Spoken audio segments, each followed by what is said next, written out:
अऊज़ुबिल्लाहि मिनश्शैतानिर्रजीम बिस्मिल्लाहिर्रहमानिर्रहीम इन्नल्लाह मलाइकतुहु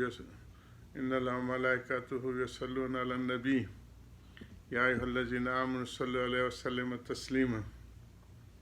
सल्लल्लाहु अलैहि वसल्लम अल्लाहुम्मा सल्लि अला मुहम्मदिन अब्दिका व रसूलिक सल्लि अलल मुमिनीन वल मुमिनात वल मुस्लिमीन वल मुस्लिमात जज़ल्लाहु अन्ना सय्यिदना मुहम्मद सल्लल्लाहु अलैहि वसल्लम व आलुहु। हमारी जुमे की दरूद शरीफ की मंजिल है और मजलिस है, और दरूद शरीफ की बरकत से अल्लाह पाक ने हम लोग को बहुत सी मुसीबतों से बचाया और बहुत सी मुसीबतों को टाला, कोविड में भी और आपस के दाखिली इंतशार से भी। ये दोनों तजर्बात हम लोगों ने वहाँ पाकिस्तान में शुरू किए थे और हमारे बड़ों ने इसको पहले से आजमाया हुआ था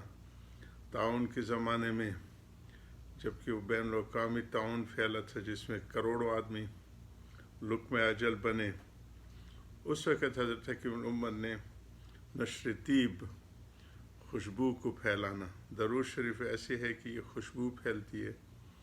सारे आलम में, और हम और गम और मुसीबतें और बलाएँ और वबाएँ सारी अल्लाह पाक की उस रहमत से जो उन्होंने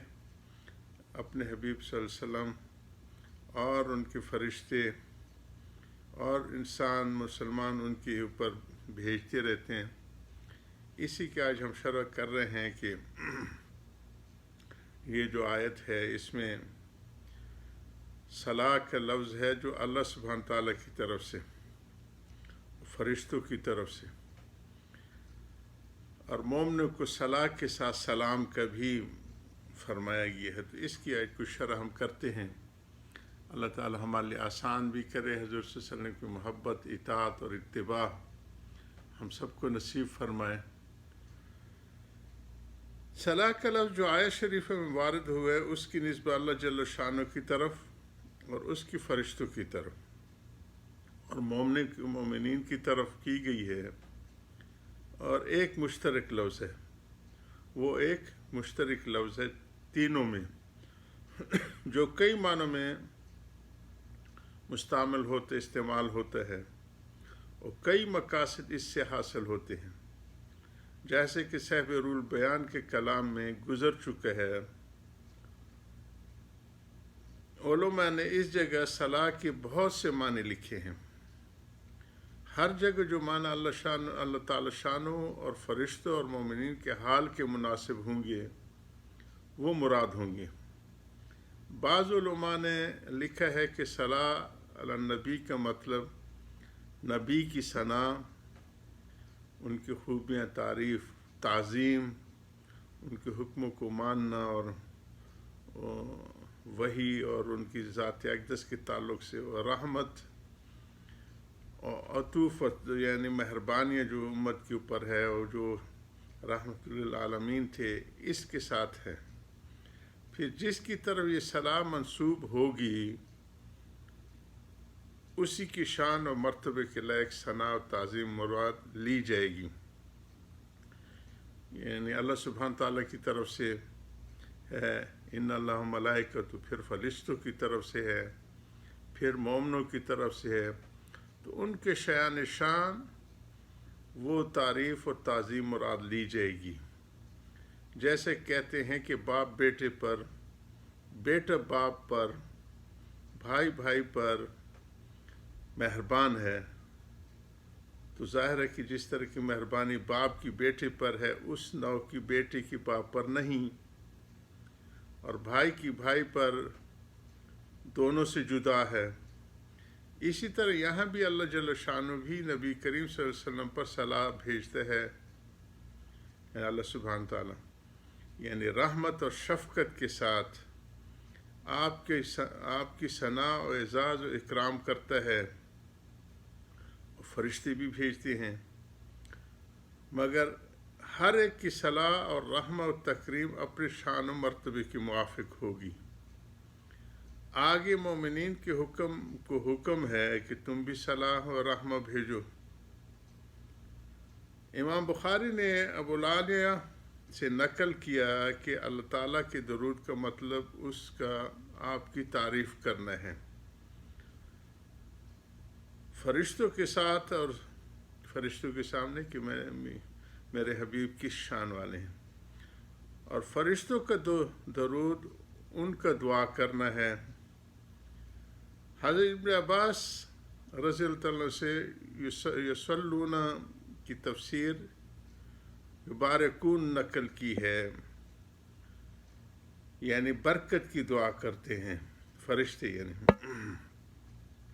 کہ اللہ ان کی تعلیمات میں، ان کی امت میں، ان کی شان میں، ان کی عظمت میں برکت عطا فرما۔ حافظ ابن حجر رحمہ اللہ کہتے ہیں کہ بخاری شریف کی شرح لکھنے والے مشہور محدث ہیں، یہ قول ابو عالیہ کے موافق ہے، البتہ اس سے خاص ہے، یعنی اس میں زیادہ خصوصیت ہے حضرت عباس رسان کی جو تفسیر ہے کہ یصلون کی تفسیر یبارکون نقل کی گئی۔ حافظ نے دوسری جگہ صلاح کے معنی لکھ کر لکھا ہے کہ ابو عالیہ کا قول میرے نزدیک زیادہ اولا ہے کہ اللہ کی صلاح سے مراد اللہ سبحانہ تعالیٰ کی تعریف ہے حضور پر کہ کیا ان کی شان ہے، اور ملائکہ وغیرہ کی صلاح اس کی اللہ سے طلب ہے، اور طلب سے مراد زیادتی کی طلب ہے، نہ کہ اصل کی طلب کہ اللہ ان کی شان کو مزید زیادہ فرما، ان کی شان میں بڑھوتری عطا فرما، ان کی امت کی شان میں، ان کی تعلیمات میں۔ حدیث میں ہے کہ جب یہ آیت نازل ہوئی تو صحابہ نے عرض کیا یا رسول اللہ سلام کا طریقہ تو ہمیں معلوم ہو چکا، یعنی التحیات للہ ہے جو پڑھا جاتا ہے، اور فرشتوں نے یہ سکھایا گیا تھا جو معراج کے اوپر تشریف لے گئے۔ السلام علیکم ایھا النبی و رحمۃ اللہ وبرکاتہ، صلاح کا طریقہ بھی ارشاد فرما دیجئے۔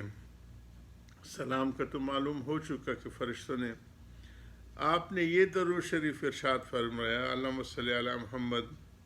وعلی آل محمد، آخر تک یہ جو حدیث ہے اس کے فصل ثانی کی حدیث نمبر 1 پر یہ درود مفصل آ رہا ہے،